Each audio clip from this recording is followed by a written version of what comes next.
Use of the feet, great shot. Great shot, that's gone all the way, that's big, that's massive. Disappointment is showing on his face.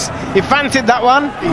From Shakib Al Hasan back to বিশাল বড় ছক্কা মেরে এবার ৬০ লক্ষ টাকার camera ভাঙলেন Shakib Al Hasan, যেখানে ক্যামেরার মালিক পর্যন্ত একবারে মুখে হাত উঠে গিয়েছে, অবাক হয়ে গেছে দ্বিতীয় ক্যামেরার দায়িত্বে থাকা লোকটি পর্যন্ত।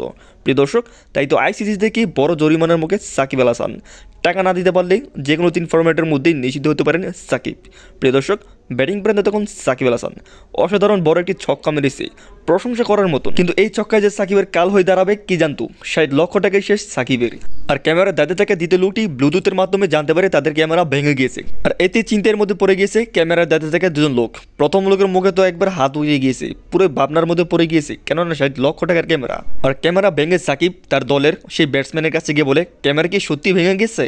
আর এতেই বলে, হ্যাঁ হয়তো বা ভেঙে গেছে। যেখানে সাকিবের ক্যামেরা ভাঙা নিয়ে সবাই একবার জড়ো হয়ে গেছে বিপক্ষ দলের খেলোয়াড়রা। আর ৬০ লক্ষ টাকার ক্যামেরা ভেঙে সাকিবের মুখ যেন একবার শুকিয়ে গিয়েছে, তাই তো পানি পান করেছে, কেননা এত বড় জরিমানা আগে কখনো পড়েনি সাকিব আল হাসান। তবে সবচেয়ে বড় সমস্যার সম্মুখীন হয়েছে সেই ছেলেটা, কেননা তার উপর দায়িত্ব পড়েছিল ক্যামেরার। এই ৬০ লক্ষ টাকা যদি সাকিব আল হাসান সাথে সাথে জরিমানা না দিতে পারে, তাহলে এইগুলোর দায়ভার পড়বে সেই দায়িত্বে থাকা দুজন লোকের উপর, কেননা তারাই দায়িত্ব ছিল ক্যামেরার।